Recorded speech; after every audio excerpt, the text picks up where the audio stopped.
boa noite. Começamos agora mais um programa Visão de Futuro, exatamente às 18 horas. E lembrando que você vai comigo até às 19, com muita entrevista, muito entretenimento e muito esporte com Bruno Zurk e Fernando Toledo por aqui. E para começar, eu queria pedir a vocês que todos seguissem a nossa nova rede social, @Visão de Futuro TV, no Instagram e no YouTube, @Visão de Futuro TV Cultura Paulista. E hoje a gente vai falar a respeito de saúde na primeira infância. E eu trouxe para cá Vanessa Sampaio. Tudo bem, Van? Tudo bem, Vanessa, tudo bom? Meu nome é Vanessa, sou fisioterapeuta e mãe atípica. E recebi esse convite, uma honra estar aqui no seu programa para falar sobre esse tema tão importante. Van, queria agradecer você pela presença, pela disponibilidade. A gente sabe que toda mãe atípica tem muito trabalho a fazer, né? Muito. Mesmo quando está de folga. Isso. E a Vanessa, ela esteve conversando comigo nos últimos 2 dias e a todo tempo estava em plantão, 24 horas. Em hospital. Vanessa, como surgiu a ideia de ir para a área de fisioterapia e se especializar em trabalhar com pessoas atípicas? Vou contar um pouco da minha história, né? Eu fui para essa área da fisioterapia no TEA, que está iniciando agora, que não tem muitos fisioterapeutas especialistas no TEA, por conta do meu filho. Então, vou falar um pouquinho resumir um pouquinho da minha vida atípica. Então, quando eu tive meu filho, o Kevin, hoje ele tem 4 anos, começou com 1 ano e 3 meses, apareciam sintomas de autismo, como a fala, né, não verbal, não falava, flaps, né, com as mãozinhas. O que é o flaps? O flap é uma estereotipia no autismo. Então, tem vários tipos de estereotipia. O flap é a mãozinha abanando. Tá. Tanto como ansiedade, como se fosse um ato dele estar feliz por algo que está acontecendo no momento. Então, quando ele estava feliz, que ele queria alguma coisa, ele fazia esses flaps. E não falava. Chamava, ele não olhava. Daí, eu falei, nossa, tá diferente. Eu, como fisioterapeuta, eu sei o desenvolvimento de uma criança típica. Falei, não tá normal. Então, fui buscar conhecimento. Fui estudar, né? Daí, eu descobri que ele tinha autismo bem precoce. Você demorou para descobrir isso? Não, ele já tinha sinais com 8 meses de vida. Mas e como quais são os sinais? Para quem é mãe e precisa saber disso, ou pensa... Confunde muito, tá? O TEA com TDAH. Hoje tem de tudo. TEA, TDAH... Tem os dois juntos? Então, assim, os primeiros sinais, que é muito... Cada criança é diferente, individual. Mas o contato visual, eles não têm um contato visual. Então, quando tá bebezinho, o bebê tem um contato visual, né? Ele olha pra mãe quando tá amamentando. Contato físico. Então, o Kevin não gostava de ficar no colo, né? Naná, tinha que colocar no berço e dormir sozinho.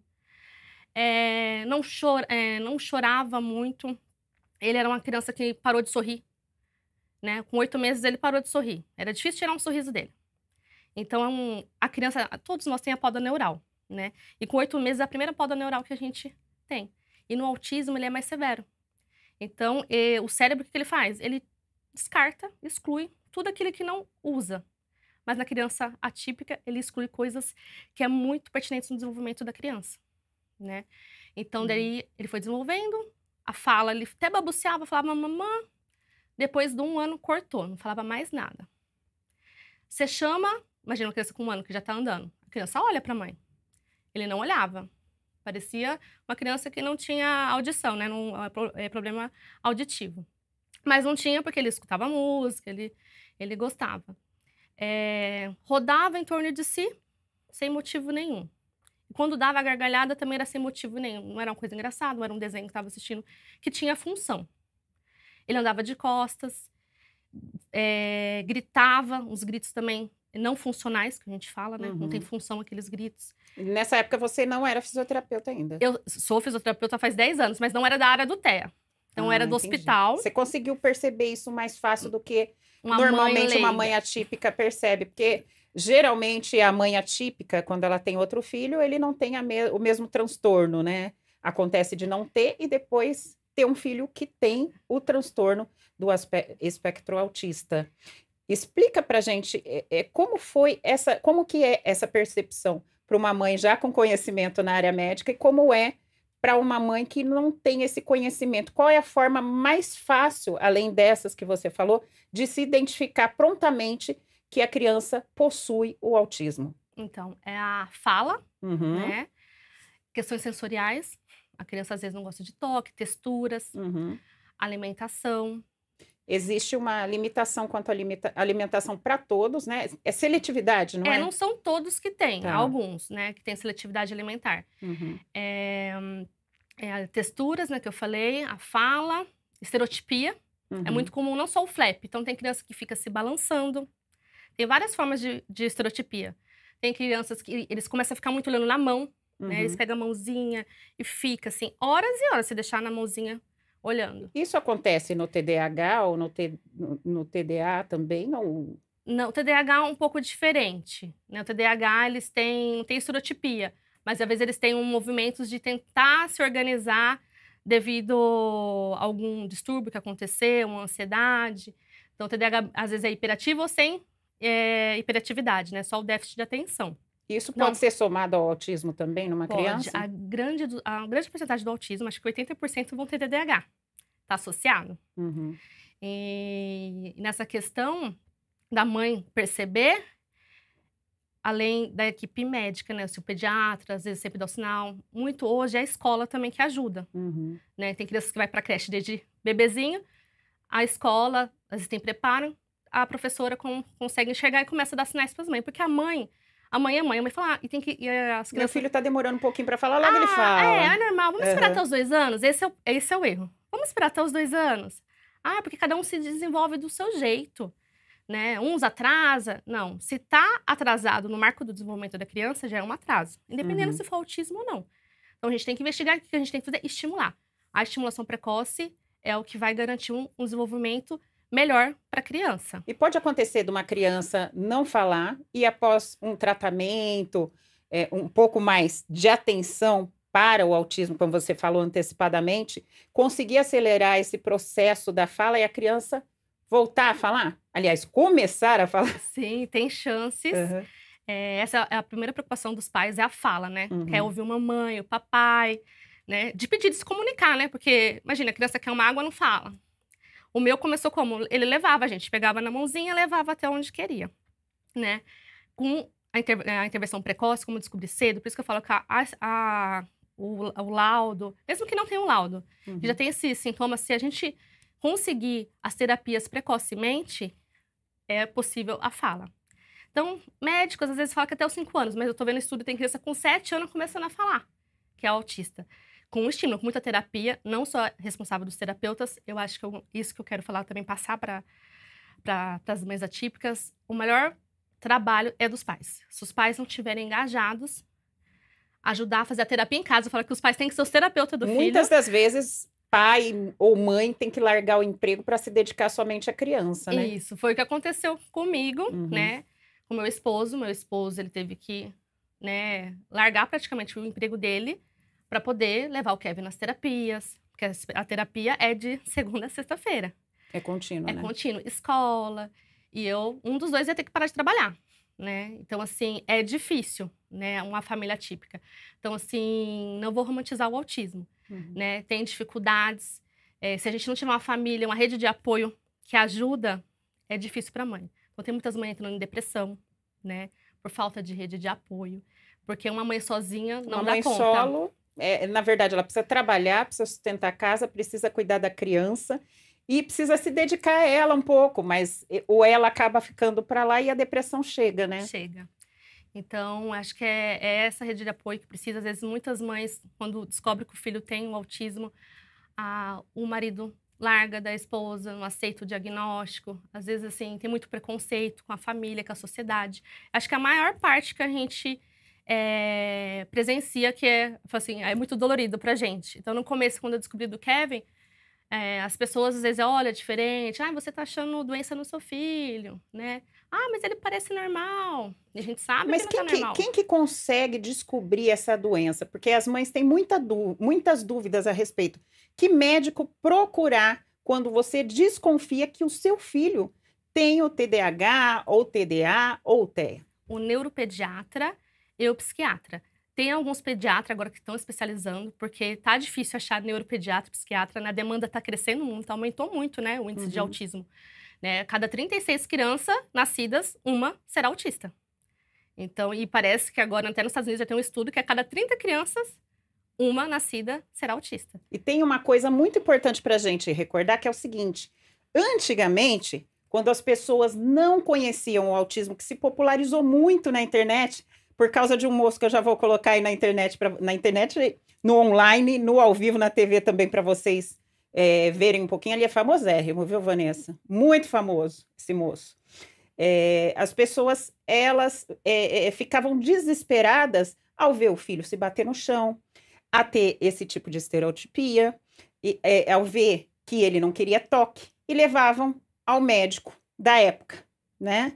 Só que o médico também não tinha esse conhecimento aprofundado de que isso é uma patologia tratável e que não é um caso para manicômio, como eram encaminhadas antigamente as crianças. Aí tem gente falando, nossa, agora surgiu por causa da internet um monte de autista, um monte de TDAH. Na verdade, todos eles estavam aí desde o começo e não eram tratados, não eram acompanhados. E hoje, graças à internet, a gente está tendo um pouco mais dessa divulgação. E eu vou mostrar um pouquinho para vocês um rapaz que ele é amado pelo Brasil inteiro. Vamos dar uma olhada aí, Vanessa? Coloca pra gente, ô Henrique. Eu queria o Bruno Marrone. Bota o Bruno Marrone no teu Facebook. Bota o Bruno Marrone no teu Facebook. Eu botar o Bruno Marrone no meu Facebook? Porque eu quero ser fã do Bruno Marrone. Ué, mas eu não sou eu que boto, não. Ô mãe, eu quero ser fã do Bruno Marrone. Eu quero almoçar com o Bruno Marrone, jantar fora com o Bruno Marrone. Eu quero lanchar com ele. Ah, é? E eu posso convidar o William? E quem vai pagar a conta? Ele, o Bruno Marrone. Ah, é? Eu posso almoçar na casa do Bruno Marrone? Você é o Bruno... Oi, Bruno Marrone. A Vera fica me ligando, aquela chata da Vera. Me ligou 11h30 da manhã na sexta-feira. Eu bati o telefone na cara dela. Não acredito que você fez isso. Ela ligou. Eu falei, Vera, eu tô dormindo agora. Eu vou acordar meio-dia porque eu tô de férias. Se tu comer esse bolo aqui, tu vai ficar de castigo. Isso é ameaçar. Demora a acabar a música 9... Música 9. Beethoven? A faixa 9 demora a acabar. O que eu faço? Desliga. Desliga, resolve o problema. É. Bota outro CD. É. Seja. Feliz Dia das Mães. Você agora, já... agora que eu parei de ligar pro Bruno, me dá um wafer de morango da Piraquê e um doce de leite. Olha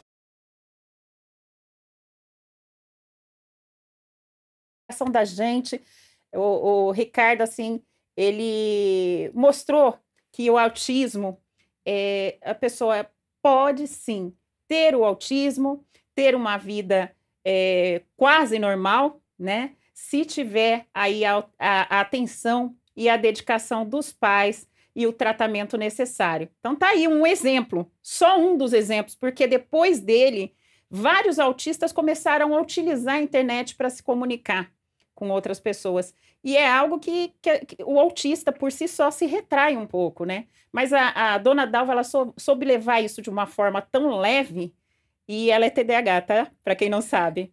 Então, ela soube levar isso de uma forma tão leve para encaixar esse menino na sociedade, que hoje ele é um sucesso, assim, nacional. Todo mundo fala do Ricardo.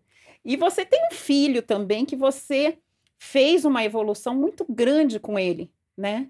O que você acha aí da evolução comparativa aí, você, Dalva, no papel de Dalva, e seu filho nesse papel de Ricardo? Vou falar, a Dalva, ela foi a terapeuta do Ricardo, né? Porque foi. naquela época Ainda não tinha, é. ainda ela é.